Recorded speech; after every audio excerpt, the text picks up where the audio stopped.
Hello again, everybody. This is Mr. Everything. I'm coming at you with another Wargaming and Miniature video. This is our continuation of our Painting 101 series. This is episode 7, where we're going to actually apply paint to the figures. We're going to be working with our French line infantry today. Now, this tutorial can be used with any model. It doesn't have to necessarily be used with just the French line infantry. This technique or these techniques can be used with any model, any orcs, space marines, whatever.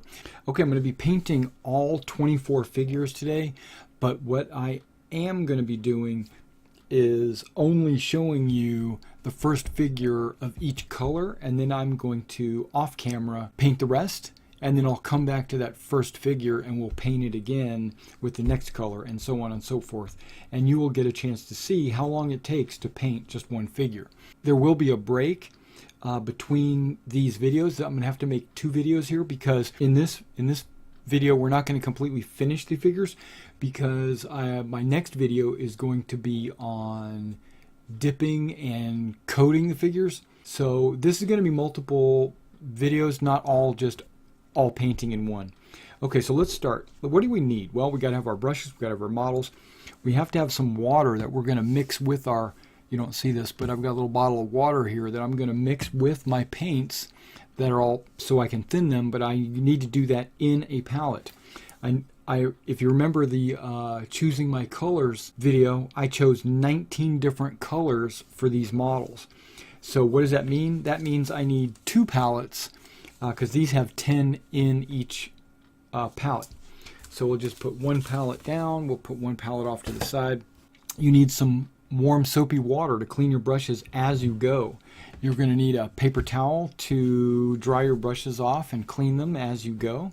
Now, I do want to admit that this camera and this tripod is kind of in my way, but I figured out a way to get my hands where I need to get it. Alright, so we're going to start with this base right here. And I'm always going to, 99% of the time, always 99% of the time, half the time, I use flesh. I start with flesh. For some reason, I don't know what it is, I just get my models going with flesh. Okay, so now you take your bottle, of course, you shake it up. Alright, so now we're going to put a drop of, and you need to use a whole lot. On these models, they're not like they're barbarians or anything where their skin is super exposed. I just put a little drop, right, of skin tone. Put that off to the side. And then that's too thick. So what I do is I add a little bit of water. I tend to do about a 1-to-1 mixture. That's what I've found to be the best for me. And then I take a little stirring stick, a little cocktail stick or whatever, and I stir it. Now be careful not to puncture the aluminum foil. Now you're saying, Mr. Everything, what are you doing? You got pallets, you don't need to put aluminum foil down. That's true, you don't have to put the aluminum foil down, but what I do is I put the aluminum foil down. This is a heavy duty non-stick aluminum foil, and I put the non-stick up so that when I'm stirring my paints, they're on the non-stick side. Also, it makes cleanup easier. So when you're done with your palette, all you got to do is take the aluminum foil off and throw it away. You don't have to worry about cleaning your palette. Got to make sure it's completely thoroughly mixed, the water and the paint. Okay. Wipe off any excess. Then I take my brush, and it can be a larger size brush, because if I have any overpainting, if I do any overpainting, then it'll be corrected with the next layer of paint. So what I do is I draw my paintbrush across the face, making sure to cover the ears.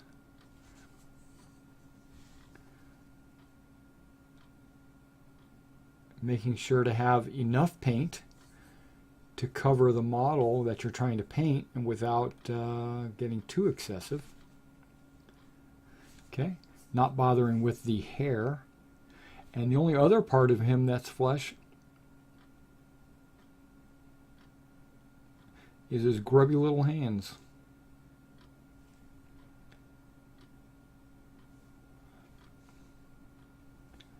And he's got two of them.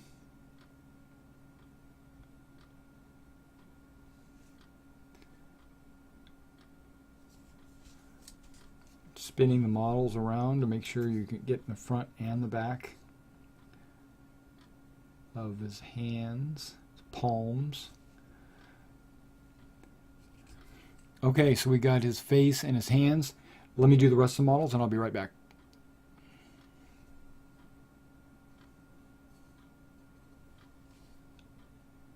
Okay, I'm back. We got all of them with their flesh. Now there's a point that I want to make. You see I'm kind of taking my brush and I'm running it through the water and the soapy water here, and I'm kind of swirling it around and getting off any of the excess paint. Well, guess what I did? I did that about halfway through and at the end. So don't try to do the entire 24 guys or however many you're doing in one sitting. Just feel out your paint, and then once you feel like your brush is starting to get a little paint clogged, go ahead and clean it off and start fresh. And I did not have to refill my flesh. It went over all the figures with that amount that I mixed. Okay, now when we go to the next color, I want to show you, now we're going to do black. That's going to be our next color. And what is black? There's a lot of different things that are black on the model. And again, we're just going to do a very one drop. Now this black bottle is an older bottle, so the black comes out in big clumps. Okay, again, we're going to put some water, and I'm going to put a little bit more because black can be thinned out a little bit more. And plus, with it being thinned out more, you'll get better highlights that way. Okay, we're going to stir. Now, when we get to the actual painting, I want to show you how I do how I keep my hands and the model steady. All right, so now how I make my model steady is I will hold the model in one hand, and I'm holding the base, right? And I'm doing multiple models, as you can see. And I prop my hand on the table, so that prevents the models, or it doesn't prevent it, but it restricts the movement of the model because I'm actually bracing it on the table. And then I take my paintbrush and I brace it also on the table, so it restricts the movement of my brush. So now I've got a really, it doesn't vibrate in my hands. And I'm still using a fairly large brush because this is all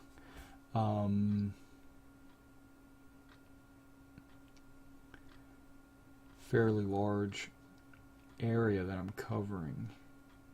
Now, you'll notice with the watered down black, right? And I did this on purpose. I don't know if you can see that. It gets blurry when I do that. You can see the shadow or the shading. Here we go. Let's adjust the. Okay, see the boot? How the white shines through and gives you kind of a highlighted look.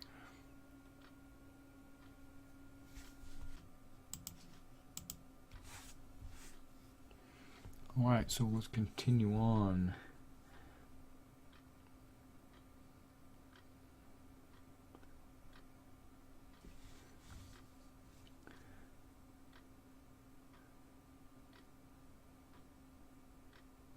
With my knee-high boots.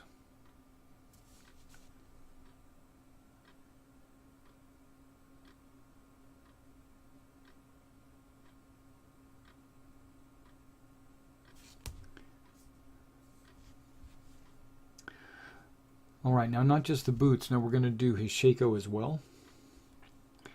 Entire thing. Maybe not the pom-pom. Now be careful because it is watered down, right? So you don't want to get it on the flesh and then have it run everywhere. So don't take a whole lot of paint into the brush.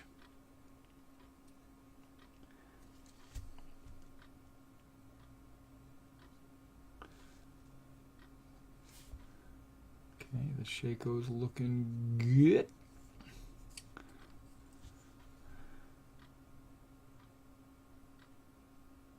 Under the Shaco a little bit. Okay, and then what's another thing that needs to be black? Well, his ammo pouch. His ammo pouch. That's where he keeps all of his balls. Okay, sorry. Okay, now what else on this figure needs to be black? The sword needs to be black as well. That's something I was thinking I would go in later and touch, but we're going to do it right now.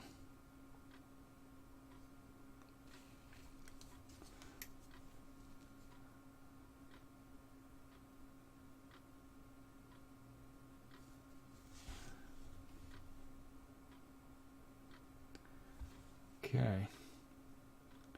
And so those are the only things: the sword, the ammo, the Shaco, the boots.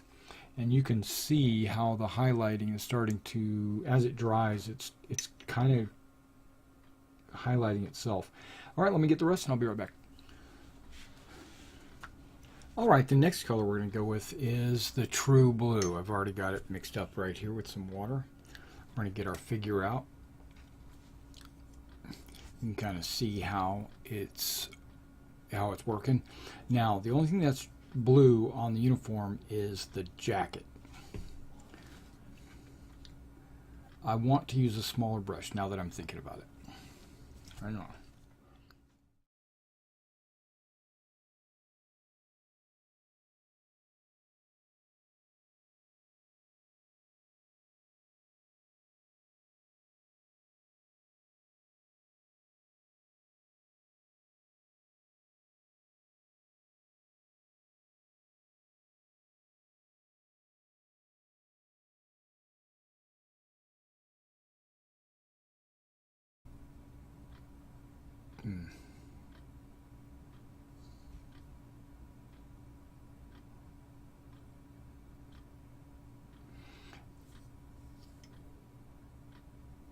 So we're trying to speed paint a little bit so that we can get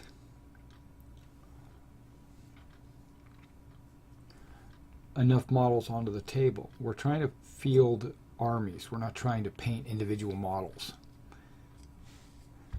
If you are trying to field individual models, then you can take your time and paint one model at a time. But because we're painting armies, you've got to understand that I don't know what I'm trying to say.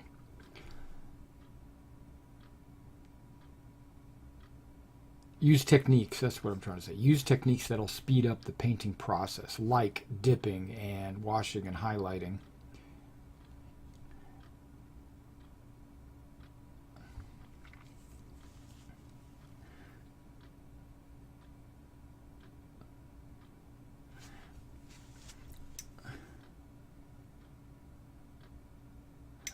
Okay, so now I'm painting over the straps, because once I'm done dipping, I'm going to come back later and paint the straps. Now there should be a vest that is white. I'm also trying to avoid the cuffs because those are going to be red. The collars are also going to be red.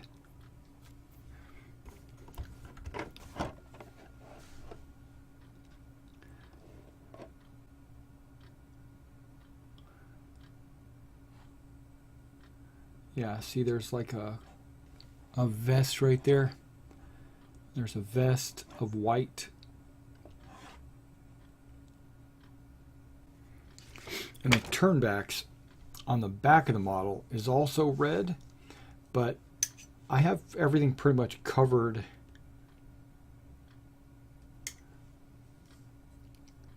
It's pretty much all covered by packs and pouches and stuff, it's hard to get down inside there.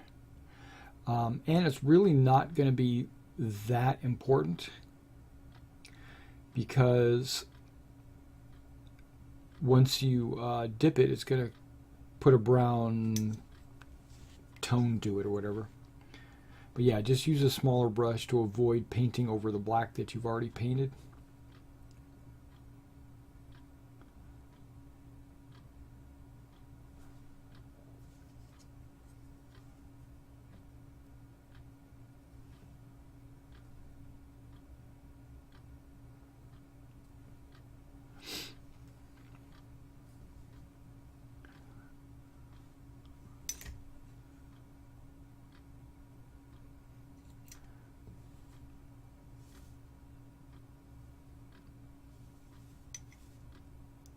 Okay, so we got the blue jacket. Now what I'm going to do is I'm going to paint the rest, and we'll be right back.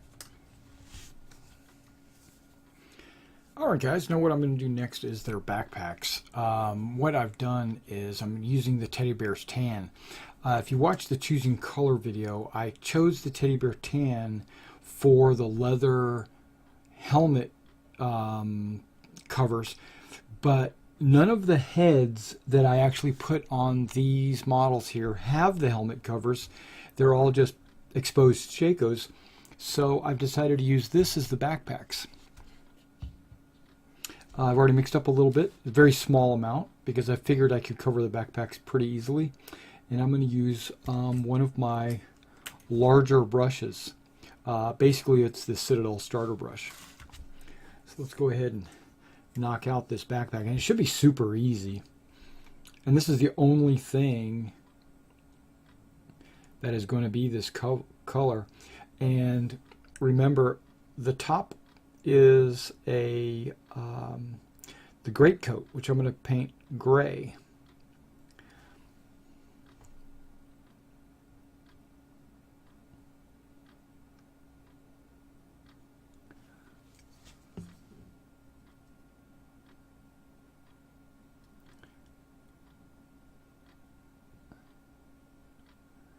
There we go. Simple enough, and let me finish the rest and I'll be right back. Before I continue, I just wanted to put out that this is a lighter brown than I was anticipating on the backpacks, but you do need to remember that I will be using a dip, and the dip's going to darken the model, so it'll make the backpacks look pretty dark. Alright, let me finish, I'll be right back.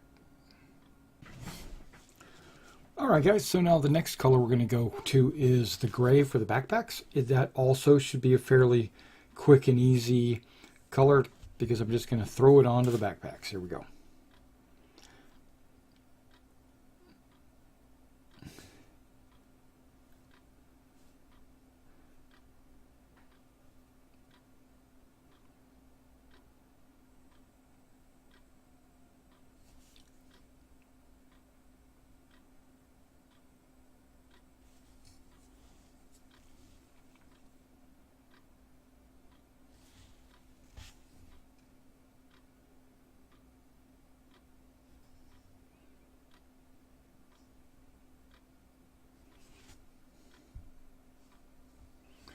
Okay, so you got your great coat backpack right there, or great coat roll on the top of their backpack.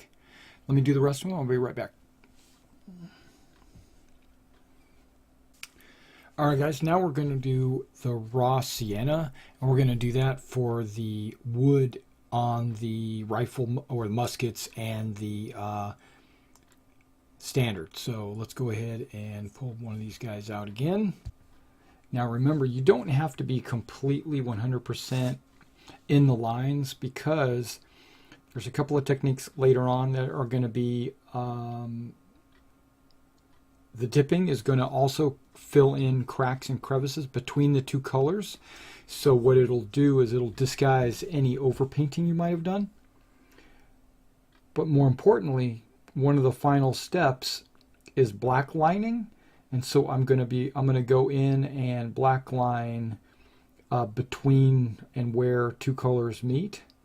So if there's any any overpainting, like I painted the jacket onto the musket or vice versa or something like that, the black lining would disguise that. So you just have to kind of trust me right now, because it looks kind of like there's a lot of mispainting, but that's okay, because remember, this is a speed painting. We're not painting for museums. We're painting for the wargaming table. And so there, I've got the musket painted. And remember, I still have to do the barrels and the bayonets and stuff like that. So I'll go back. Anything metallic is going to be painted after the dip. All right, so let me finish all the muskets and the standard, and I'll be right back. And the drumsticks, actually. I'll be right back. All right, guys, here we go. Now we're going to go ahead and do the last color before I do the dipping. This is going to be collars and cuffs and turnbacks. But I'm also going to paint red after the dip, because I'm going to paint all the plumes, pom-poms, and plumes, pom-poms, and cords are all going to be painted after the dip so that they'll have more of a pop. So let's go ahead and get the one figure. It's this guy. Let's go ahead and get his, get his cuffs.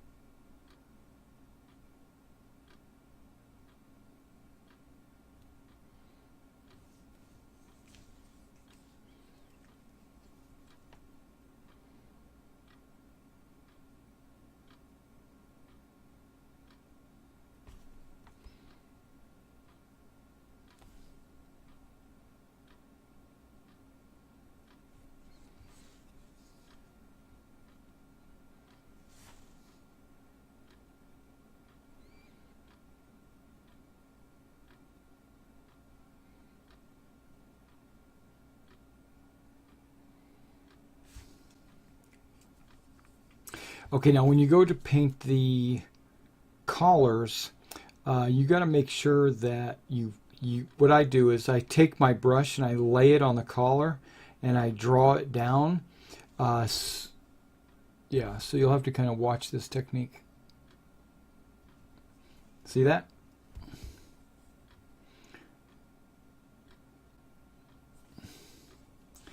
And then I'm going to try to do that on the other side as well.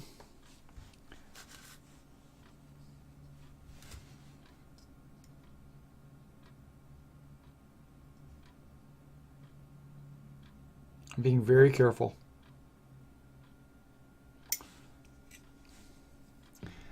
There you go. And then turnbacks. Turnbacks are the part of the coat that is folded backwards.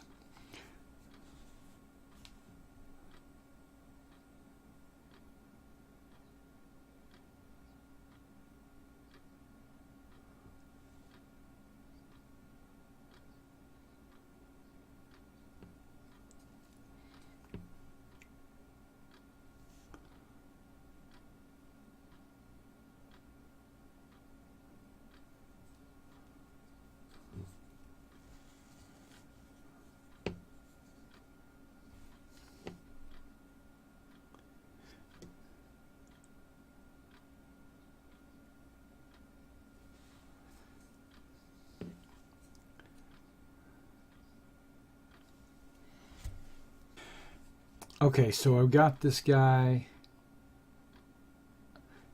Now I'm going to continue with the rest, and then we'll go to dip. I'll be back when I'm done with all that. All right, now that we are done with the base coating of the models, what we're going to do now is we're going to get ready to start doing the dipping, and that's going to be available in the next video. That's just the base coat. come back and check out the next video. See you then.